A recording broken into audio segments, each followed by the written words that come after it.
So we're looking at functional skills level 2 English writing today, and we're going to be focusing on grammar. So we're going to look at using correct grammar and also modality devices.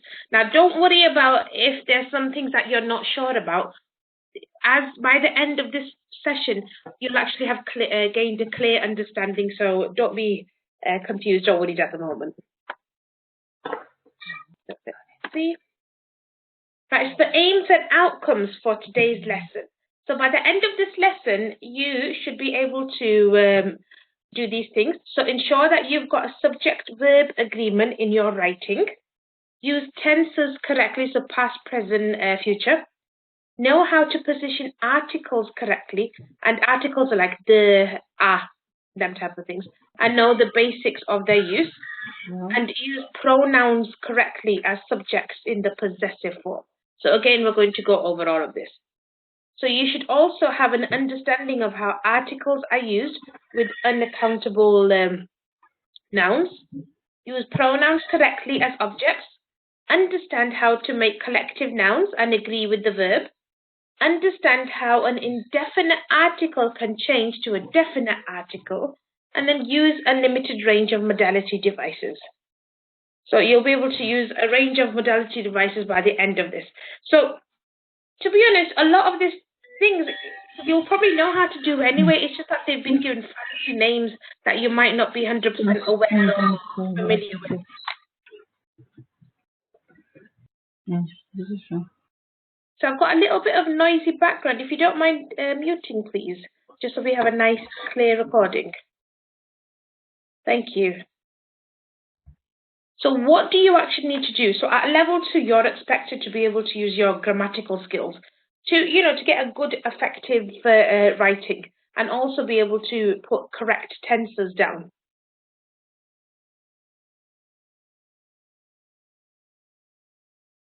So let me just pass the join me code out to some of our other students. They're not.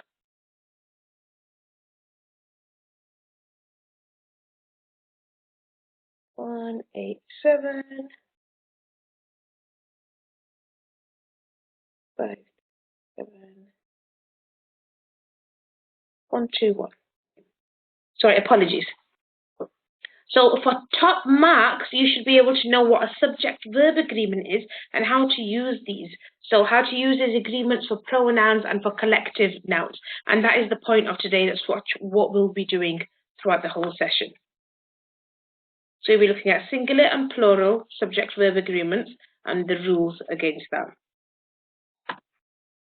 So we're going to watch a video on subject-verb agreement. Let me just quickly load that up.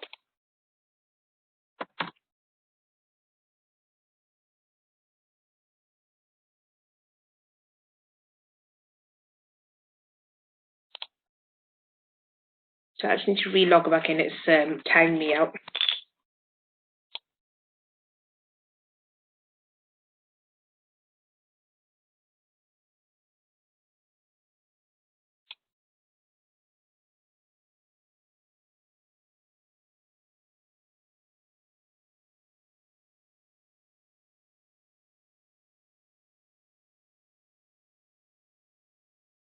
And there we go.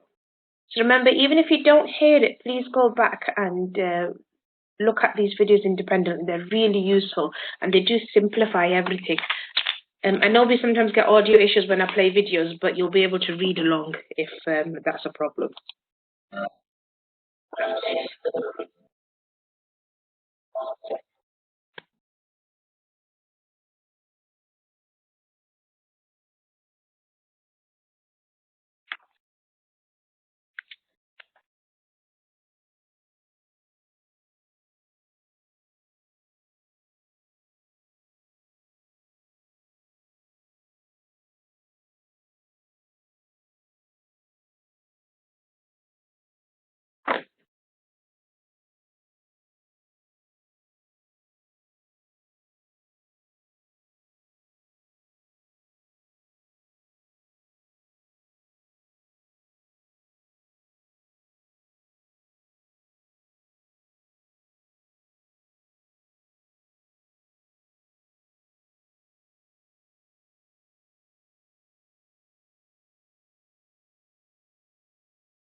So that was just about subject-verb agreement, how we join words together and what type of things we'll use to use connectives. So we might use plurals, we might use verbs, it might be singular. So from there, and we'll carry on. So a subject-verb agreement, we've got some examples over here. So to do this, we're just going to look at this. Now, we actually do have the answers over here, but there's a trick to do this when you're actually doing your test, when you're writing it down, when you actually go down to physically put it to your paper. Now, the best way that I always do this is to actually read the sentence with both words in. Now, we know that the answer here is shuts.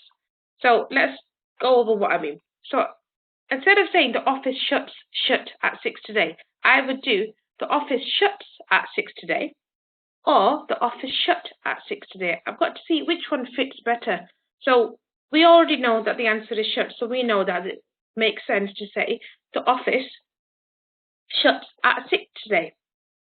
Then the next sentence is parking bay 3 are reserved for the director. So I would go parking bay 3 is reserved for the director by ignoring one of those. And then the second time I might go back and read it again and say parking bay 3 are reserved for the director. What makes sense? So we know that it is. So we would get rid of, pretend that's not there, parking bay 3 is reserved for the director.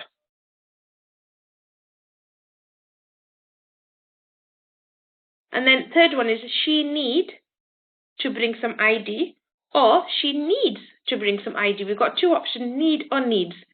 It makes more sense to say needs. She needs to bring some ID. Then there are three examples here, is, are, or am. And they is taking a holiday. That doesn't sound right to me. They are taking a holiday. That sounds better. Or they am taking a holiday. Again, that doesn't sound right. So I would go with are. They are taking a holiday. And then Jenny and Joe, there's two options, work and works. So you would go Jenny and Joe work at a supermarket, or Jenny and Joe works at a supermarket. So if it had said they work at a supermarket, Jenny and Joe work at a supermarket, that makes more sense. Okay. So we're just having an issue with one of the students trying to log in. I'm just going to have a quick fix of that.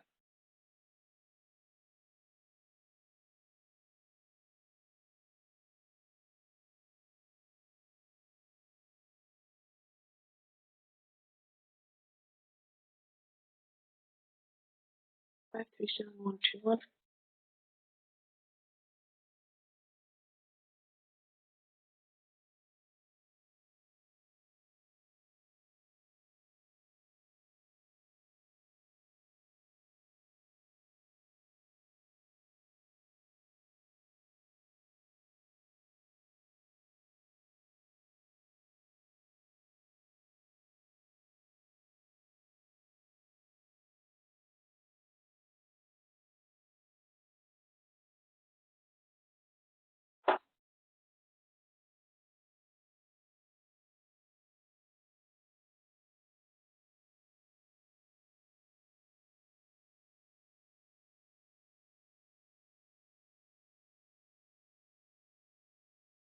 Go.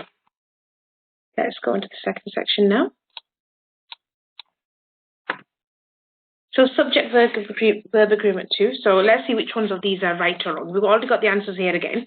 So I am working late tonight. This is something that you've already been doing in your homework as well, where you're ticking or crossing or doing yes or no to do these. So I am working late tonight. That's right. It's correct because I am. If it was I is working late tonight, that makes sense. Second one is the spreadsheet is on the desk. Yep, so that's correct. If it said the spreadsheets is on the desk, that's not right. It should have been the spreadsheets are on the desk. So because it's talking about one thing, it's the spreadsheet is on the desk. Then 3, they was going to send the parcels today. They was going to, or does that sound right? No, they should have said they were going to send the parcels today. That would have been correct. We are fixing the machine. Yes, that's right. I were at lunch from 12 until 1. It doesn't sound quite right, does it? I think for were, we can replace it with another word. What do you guys think we can replace were with? So if you're muted, you want to unmute yourself. Was. Yes, fantastic. Is this Clifford now? Have you joined? Yeah. Thank Fantastic. you. Good morning. Good morning. So, yep, I was at lunch from 12 until 1 today. And then the security guards goes to work at night.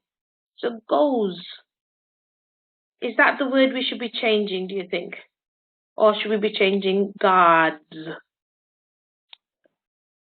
Goes.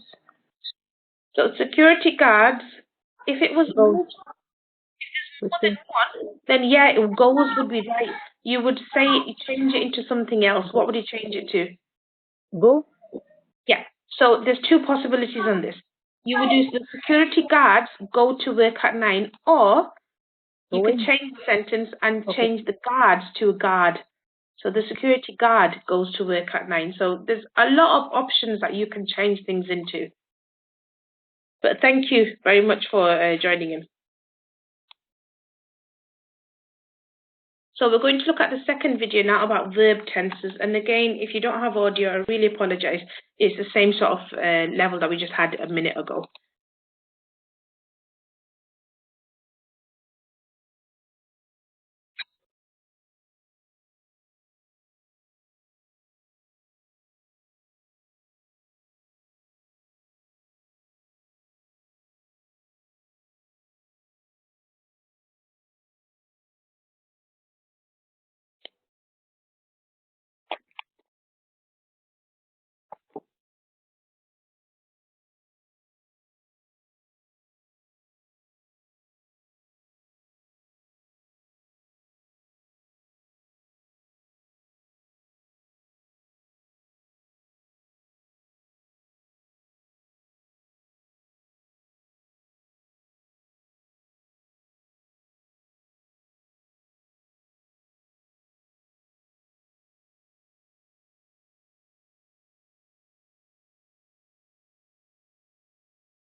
Brilliant. So we're just talking about past, present, and future for these tenses here.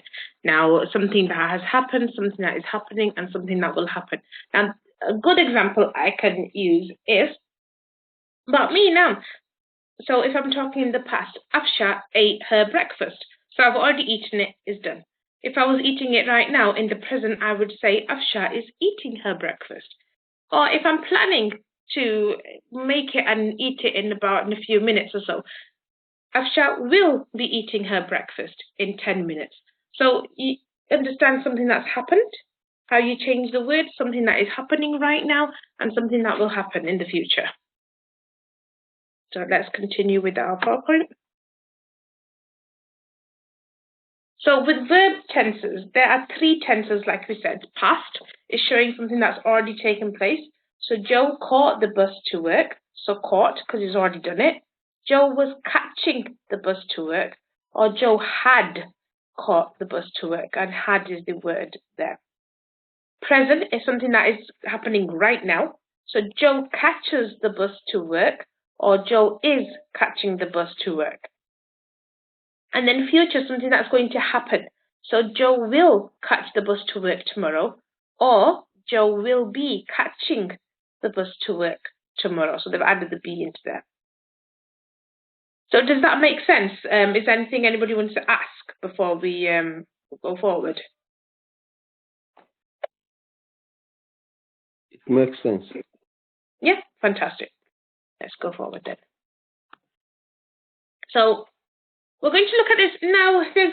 In this example here, there's past, present, and future in here.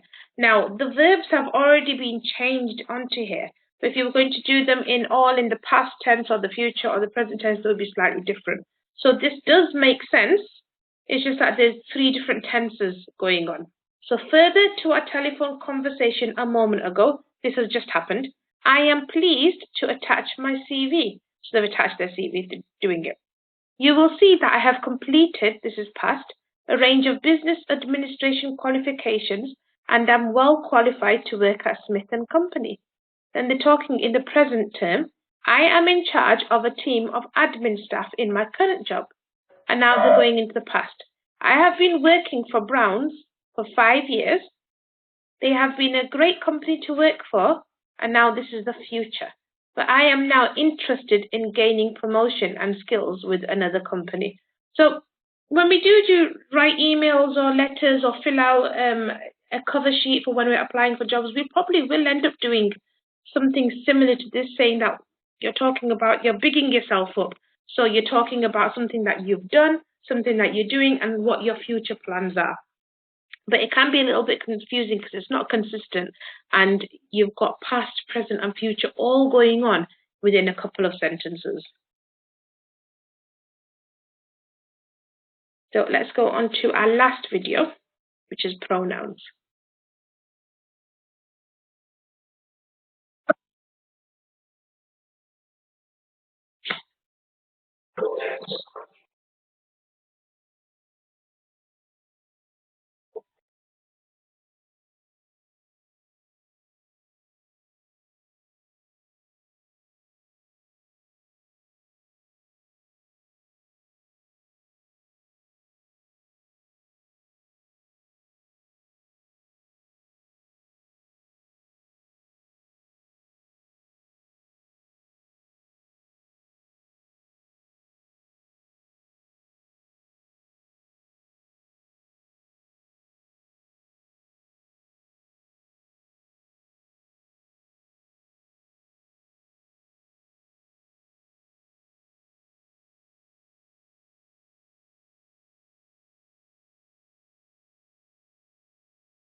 So what do you think? Which of these sentences is using its pronouns correctly? Ryan's car was late for its MOT, or Ryan's car was late for its MOT. B. So it's either ITS like that or IT apostrophe S. B. B. B? Let's see. Let's see what they say. B. So we think B. Okay.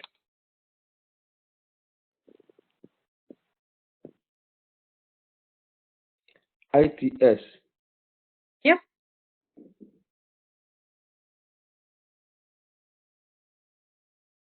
Well done. Yeah, it's because it's a possessive pronoun, isn't it? Because it belongs. The MOT belongs to Ryan's car. That's what it's happening for.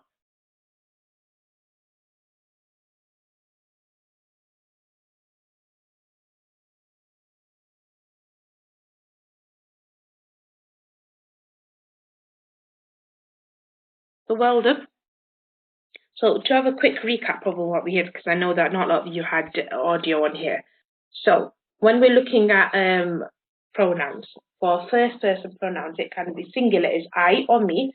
For plural, so more than one, is we or us.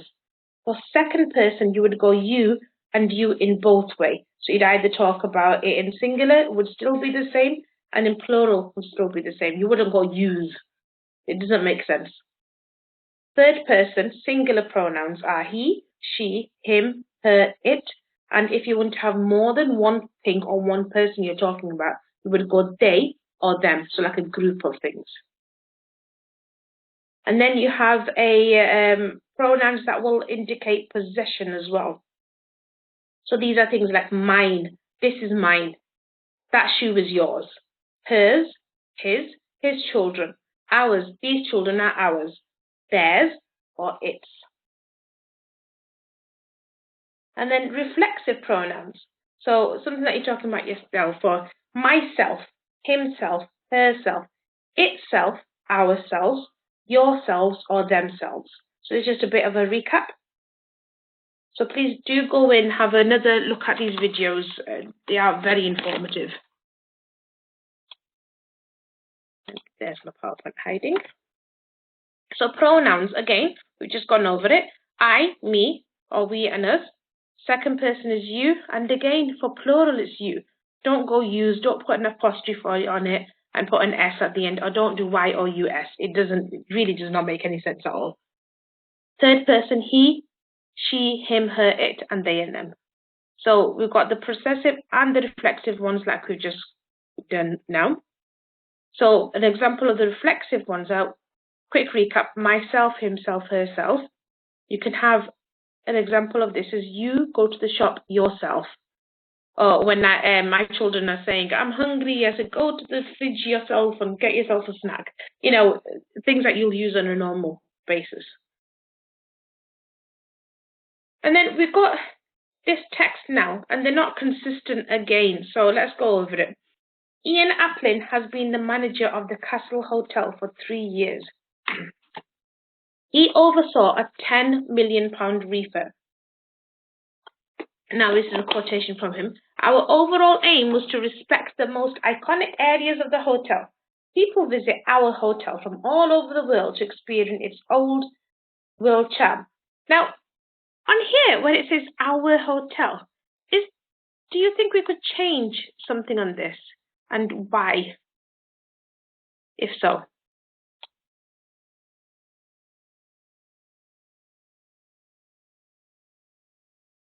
Something to do about possession. Does Ian, he's the manager there, does he own the hotel? Is it his hotel? No. No. So what word can you change our with? And so people visit our hotel. What else can it be there? Yeah, fantastic. Yeah. So because he's sort of like saying that even though he oversaw it, the refit, he saw that it was getting work done and he was in charge of it. It's not his hotel. So he's sort of like taking possession of it. He's saying that this is complete, everybody that's done work on it is ours. But he could say instead people visit the hotel from all over the world to experience his old world charm. So they is right. That sounds right. They want a blend of the old and new. So Ian and his team again is taking possession of these people and this team. So we could change this again. The team. Yeah, the team, it sounds right again. I mean, it's not wrong saying Ian and his team because they were his team. They did work with him, but he doesn't really own them. They just work alongside with him. So Ian and the team have worked tirelessly to create a new look. With rave reviews, we agree that the refit is a total success. I would actually leave we here because I think it sounds right.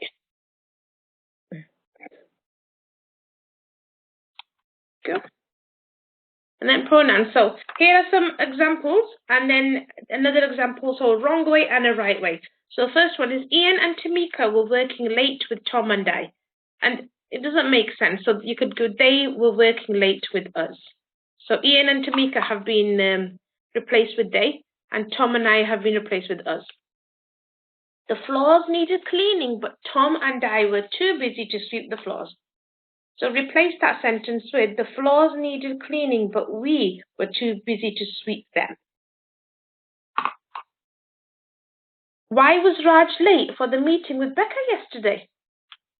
Or you could go, why was he late for the meeting with her yesterday? And then finally, Kate said the breakage was her fault. Change it into she said it was her fault. So nice and simple. You don't need to put so much detail into it. And then we've got collective nouns. So collective noun is just a name that you give to a group of things, like a group of items. So if you might have more than one shoe, you would go shoes, or you might have more than one pet. You might have a few dogs, so you go dogs or cats, or you wouldn't say I have one child, I've got a few children, and so on. So it could be something like for a family, an organization, a team, flowers, students.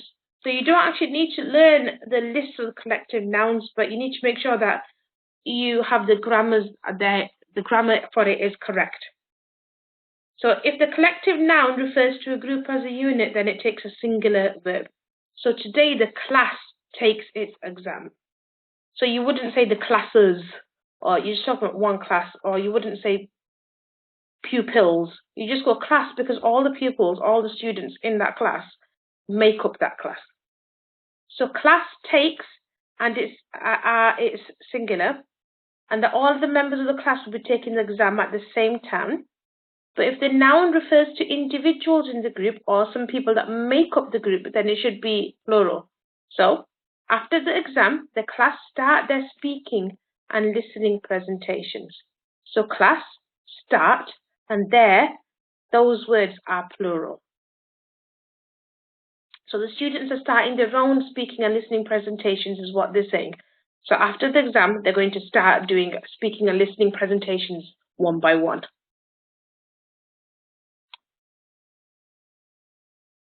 And then we're going to see, these are already answered for you, but let's go over them.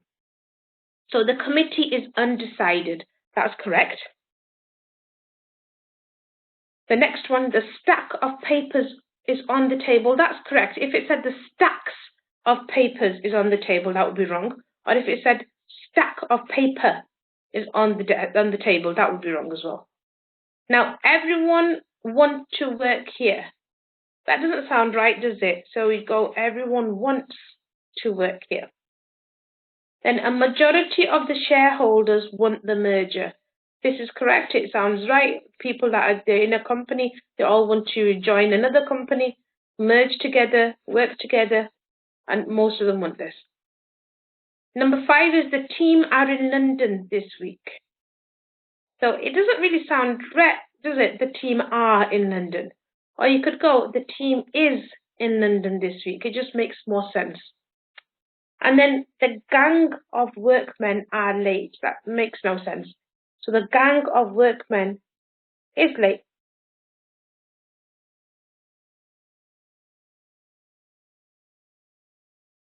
No, that's been put wrongly. I apologize.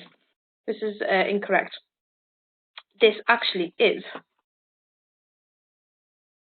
I think it's just been split up with that. That should be are, that is, but this is correct. So ignore that.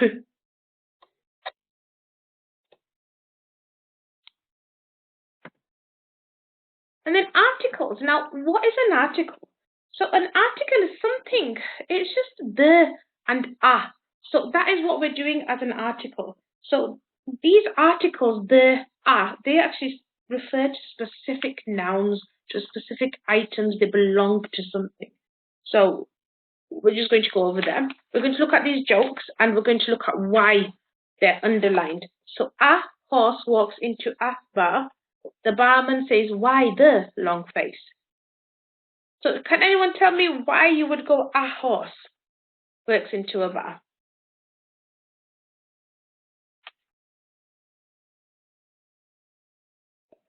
Like single.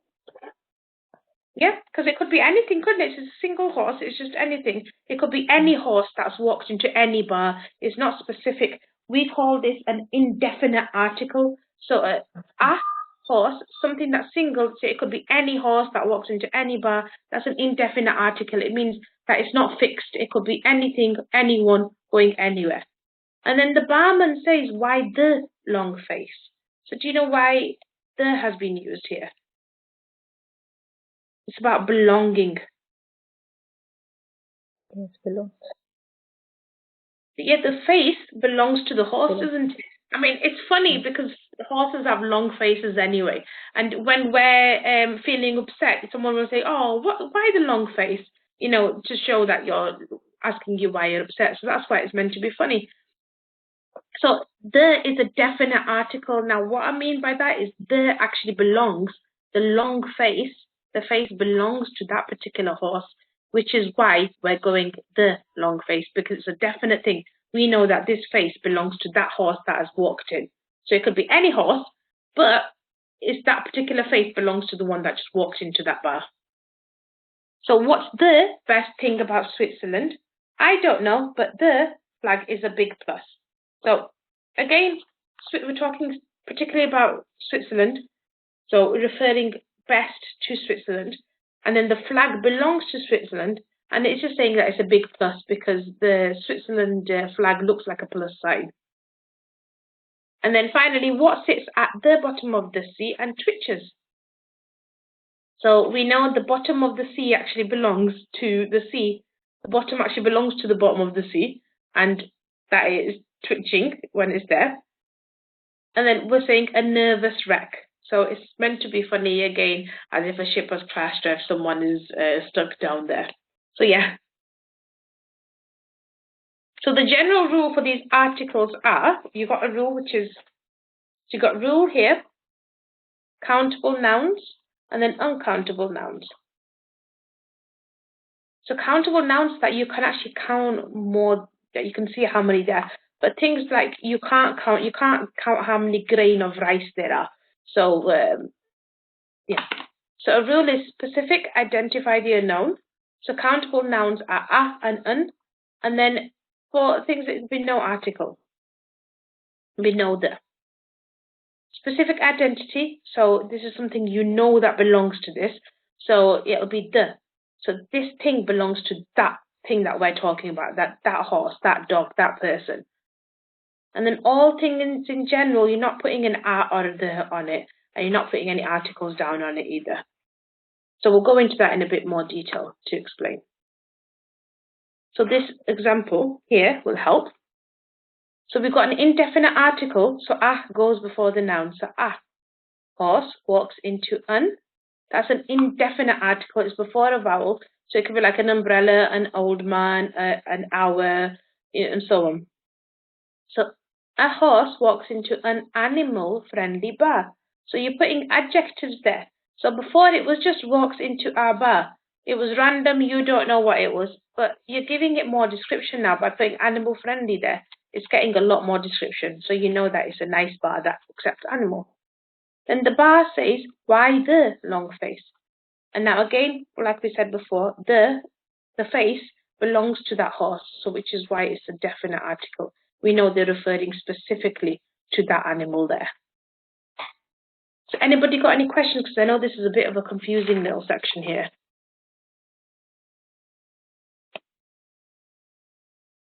That's good. Okay, fantastic. And then how to use these articles. So you're just going to do the same thing again. You're going to use at to introduce it. So it's non-specific. A horse walks into un. Un is again a non-specific introduction. So an animal-friendly bar. You're not naming it. You've not put down any titles for it. And then the barman says, why the long face? So we know the horse, it's only got one face. So he's actually talking about that. So it's quite specific. So you might even be talking about the chair or the bathroom or the plate of food that belongs to you.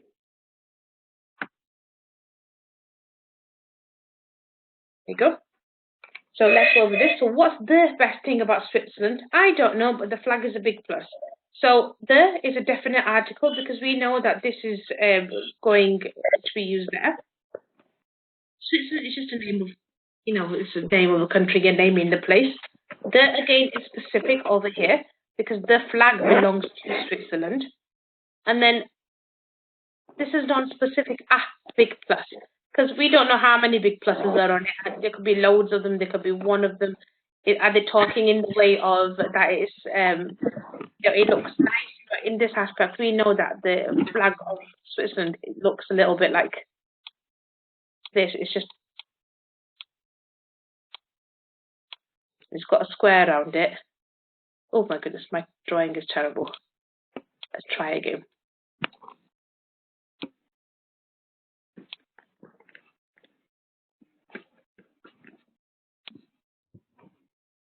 Which is why I think it's being funny if we're talking about it as it looks like a big plus.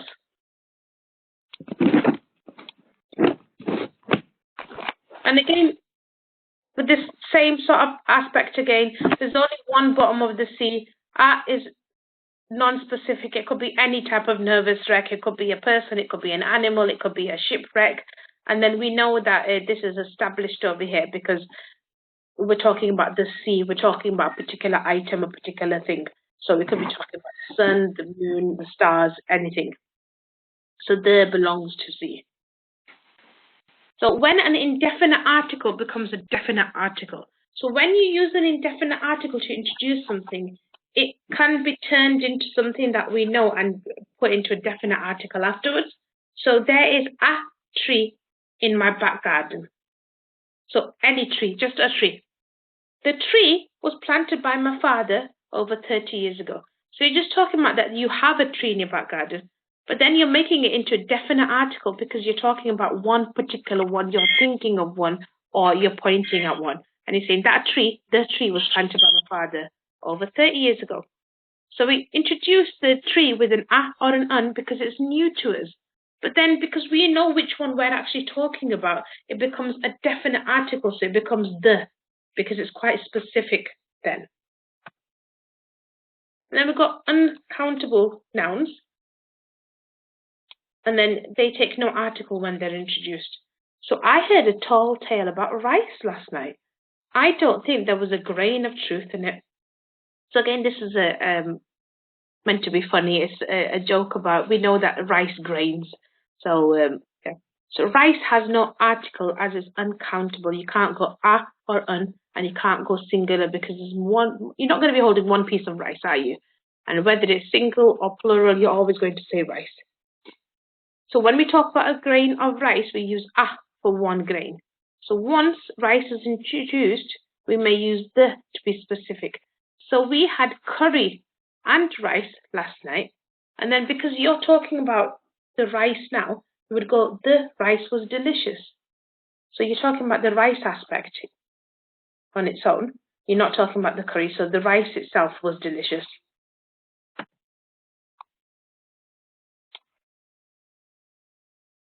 And then over here, we're going to do this activity. So to introduce a new countable noun, you're going to do a or un. You're going to talk about a noun which is previously introduced as the. Superlatives, so best or tallest, that will be the. So the best, the tallest, the greatest, the fastest. Countries made up of parts of states, so you're going to talk any country you're talking about, or any city you're talking about, the. Most countries, you don't really go the England. You just say England is very cold. Then you got non-specific uncountable nouns. You don't need an article there. And then unique things, so things like the sun and so on. Like you see, already I've said the sun without even realizing it. So you put a the there. And then modality devices. So modality devices are tools that we use to change the degree to which we do something. So examples of this are, Tommy will walk his dog when he gets home. Tommy will probably walk his dog when he gets home. And then what is the difference in these meanings? So first it's definite, Tommy will walk his dog when he gets home. Then it's not quite sure. It's like probably, maybe I'll do it, maybe I won't. So modality allows the writer to tell us about a possibility or a desirability of something that you wish to do. You might not be able to do it. So I'd like to spend half an hour writing up doing my homework tonight. Or I might spend 30 minutes cooking some food, or I might watch some programs on TV tonight. So it's something that is a possibility that you could do or maybe you can't do, but it shows that you've got a desire to maybe do it, and you're going to see if you've got the availability to get that fitted in. So look at the mix of adverbs over here. We're going to do this. Scroll it down slightly. So how strongly do these express the possibility that climate change will get worse? So imagine these gaps and let's fill them in. So let's go from each one. Climate change probably won't get worse. Remember, we're looking for the worst possible thing over here. Climate change will definitely get worse. Climate change will maybe get worse. Climate change will definitely not get worse. Climate change will conceivably get worse. Climate change will possibly get worse. And climate change will perhaps get worse. So which one of these shows that it's definitely going to get worse? What would you put in here instead out of these? Yeah, will definitely say, yeah? Yeah. Yeah, 100%. That's what I would agree with. When we're looking for the worst case scenario, I would say climate change will definitely get worse, because that's what they're asking you. If they're saying it shows something that won't get worse, you know, it'll be the nicest thing ever, then you would use will definitely not. So we've got this again. So we're going to see how we can show they will express that climate change is going to possibly get worse. Yeah. So climate change will get worse. So what do you think will go here to show will possibly get worse? Well, possibly. Yeah. So you could do, yeah. So will possibly get worse, because you're not 100% sure. You know, you can do will perhaps, will possibly sounds much better. And then again, we're going to look at a different example, something about a vegan now. So we're going to look at these verbs and their modal verbs again. And we're going to see how they express the desirability that Pete, a person, should go vegan. So this Pete guy, somebody's trying to see him going into vegan. So no eating any meat products. So let's see what desirability it will be. Yeah. So we could do, you should become a vegan, Pete.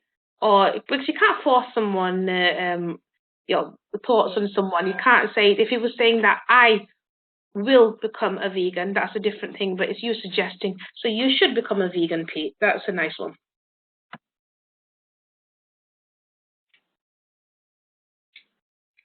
And again, let's see. So we're going to look at these again. So the intensity of these verbs. So you've got mustn't, could, should, will, might, or must.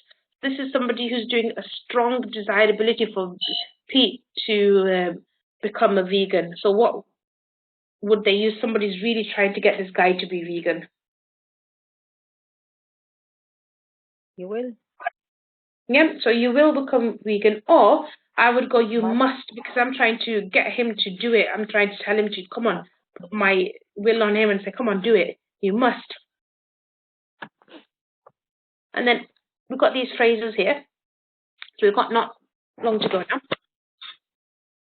So these are going to show possibility and desirability. So these ones show possibility. It is possible that. It seems likely or unlikely that. it seems it is more than high. So it's more likely. So it's more than likely that, or it's highly likely that, and then you would say your sentence. It is out of this question that I would do this. Or without a shadow of doubt, I'll definitely be praying towards charity. Or it's doubtful that I would go nightclubbing tonight. Or it is capable that, and then so on. And then desirability. It is suggested that, it is advisable that, the best way is, or the worst way is, it seems sensible to, that was what was hoped for, all our worst fears, and then that was an acceptable outcome. So for possibility, can you think of another sentence that is something you would show that you're possibly going to do something or go somewhere?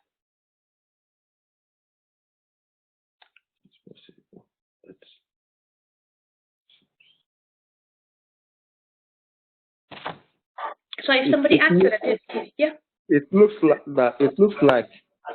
Yeah, that's a fantastic one, actually. It looks like I will. Yeah, because you got it without, yeah, fantastic. That's really good. Does anybody else have any other examples?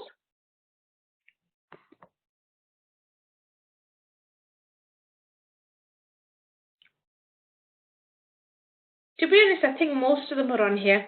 So that is a good idea there. Well done. So quiz. You know we like our quizzes over here. So, what do pronouns do? Can somebody tell me what pronouns do? A, B, C, or D? D. Show direct speech. D. D. Fantastic. Yeah. Take the place of nouns. They do. So quiz again. So which shows correct subject-verb agreement? So A, B, C, or D? So I'll read through these because they're very similar. The crowd of people is leaving the building. The crowd of people are leaving the building.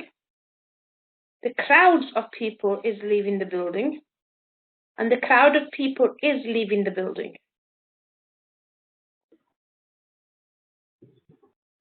Remember, crowd is more than one person. So what it is... Sorry, which one did you say?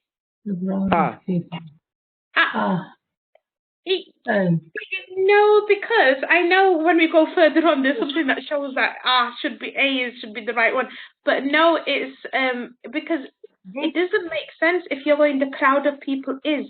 You would say the person is leaving the building. That's right. Because the crowd is more than one. This is should be a different word. D? No? B. But look at this, the crowd of peoples. Does that make sense? We don't need, because we know we don't need an S to show plural for this, do we? Crowd of people. D? Yeah. B. Yeah, the crowd of people are leaving the building. And I know that why some of you might have got confused. If you've looked at this PowerPoint already, we've got it showing as, I don't know why that is, but yeah, I'll get that sorted out. But yeah, the answer is the crowd of people are leaving the building. Is the most grammatical way. It makes sense. You know, there's more than one person. You're not going to S at the end. You can't put an is there because it just doesn't make sense. So the crowd of people are leaving the building. So well done, everybody worked together there. I really like that. Well done. So what is the future tense? A verb, an action that has happened. D? D. D. Yeah, an action that is going to happen. D, you're right. So future means something that will happen in the future. If it was what is the present tense, then it would be C. Or if it was past, it would be B. And then I think this is the last question, yeah? So which shows the correct use of tense? So yesterday the printer ran out of toner. Yesterday the printer running out of toner. Yesterday the printer ran out of toner. Or yesterday the printer runs out of toner. D. C? Almost, but it runs. That doesn't make sense, does it? Because when you're saying runs, it doesn't make sense though. C, did somebody say? Yeah. C. Yeah. C. Yeah, 100%. C. So yesterday the printer ran out of toner. So ran, it's happened, it's finished, it's gone. It's run out of toner. If you say yesterday the printer run out of toner, that means you're doing a present tense. But, Yeah. but you're talking about the past, something that's already happened. Yeah. Or if you would say today the printer ran out of toner, that wouldn't make sense. So sometimes runs, it's very, English is a very confusing language they've got, especially when you get into writing. There's a million different ways to do things. There's so many phonetic ways to make different sounds and so on. So many different combinations are available that it can be so confusing. So it's just, sometimes it's just about thinking about in common sense way, what do you think sounds the best? Look at each one, start crossing things out. You're like, no, we don't need that S there, so get rid of that. So yes, the printer running, we know it's not running, it's not that. Yes, the printer run, that's not enough information there. So you know that this will be the, just by rule of cutting things out, you can get to the one that you need to. That is fantastic. Yep. Oh, and we've got another one. There you go. So which of these uses the correct pronouns? So a shift was long. So, sorry, the shift was long, so they were glad when they was over. Remember, this one's got, I'm going to start highlighting things to help you. Yeah. So the shift was long, so it were glad. It were glad they was over. Yeah. D, okay. The shift was long, so they were glad she was over. And the shift was long, so they were glad when it was over. Yeah. D, yeah. Yeah. So I've already highlighted things that I would point out automatically. You know, shift is not a person, so you can't go it, and you can't go was, or, you know. Then again, you know it's not a person, she can't go she. Yeah. I think that was the last question there. Unless they're going to surprise me. Fantastic. So today, by the end of this lesson, you should have some understanding of what a subject-verb agreement is. Be able to use tenses correctly, so past, present, future. Know which one makes sense. How to position a and the, and what the basic uses of these are. So a is something that's not specific, and the is something that is, belongs to something else. So like the face or the flowers or the cake. And then know how to use pronouns correctly as subjects and also in their possessive form. So when to use it, apostrophe s, its, and she, and so on. Now you should be able to understand how articles are used with uncountable nouns. So like rice, you can't count, there's too many of those there. Use pronouns correctly as objects. Understand how to make collective nouns agree with the verb, and then understand how an indefinite article can change to a definite article. And then also use a range of the modality devices like will, probably, might, maybe, look into, and so on. Going to get this recording done.